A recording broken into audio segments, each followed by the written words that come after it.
이전에 찍었던 단편 영화 미어를 확장시킨 장편 프로젝트였어요. 이 영화의 내용이 10년 전에 성폭행을 당했던 이제 어떤 한 여자가 있었는데, 이제 10년 뒤에 범인이 붙잡혔다는 소식을 받게 되면서 이제 벌어지는 이야기이거든요. 부부 사이의 어떤 균열을 다루고 있고, 또 주인공 정원을 둘러싼 가족들, 엄마, 그리고 이모부, 이모, 그 여동생 소희까지 이제 그 남편과 함께 주변 사람들이 주인공이 상처를 어떻게 극복하는지 각기 다른 태도를 보이거든요.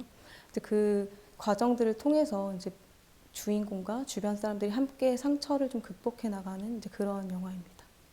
영화를 딱 찍을 때 조금 많이 이제 힘이 들어서 도대체 영화를 왜 하는지 막 고민을 하다가도 이제 영화 촬영이 끝나니까 빨리 다른 시나리오를 쓰고 싶다라는 생각을 굉장히 많이 했었어요. 그런데 제가 직접 편집까지 참여를 하게 되면서 이제 후반 작업 내내 이제 혼자서 작업을 많이 하게 되면서 지금까지도 이제 작업을 이어왔거든요. 그래서 아직 다른 시나리오를 이제 쓰지 못한 상태예요. 그래서 이제 영화제가 끝나면 이제 바로 다음 작품 구상을 하고 시나리오 작성에 들어가지 않을까 생각하고 있고, 또 그동안 못 쉬었기 때문에 조금의 휴식을 취하려고 생각하고 있습니다.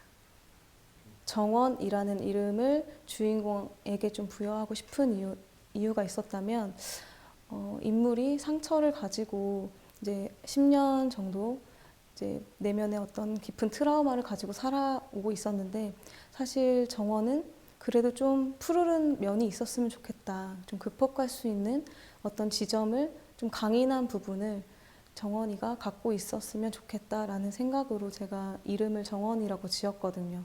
그래서 이 영화를 살펴보면 사실 정원이가 어떤 아픔을 갖고 있긴 하지만, 사실 이제 다른 보통의 피해자와는 조금 다른 태도를 취하는 부분도 있거든요.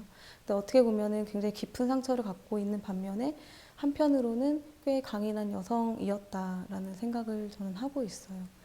그런 저에게 정원은 그런 의미가 아닐까 네, 생각합니다. 뽑아요? 네, 뽑았습니다.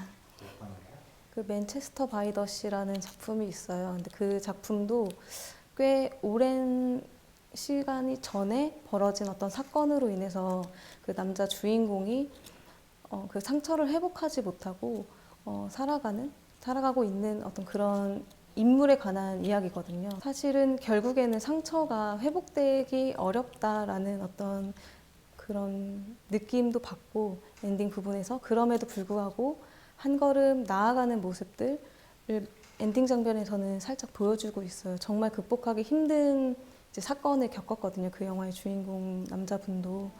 그 영화를 통해서 저도 이번 영화 그 비밀의 정원을 연출할 때 상처를 다루는 어떤 감독의 태도라든지 이제 장면들에서 연기를 어떻게 보여주고 있는지 이런 것들을 좀 많이 도움을 받았던 것 같아요.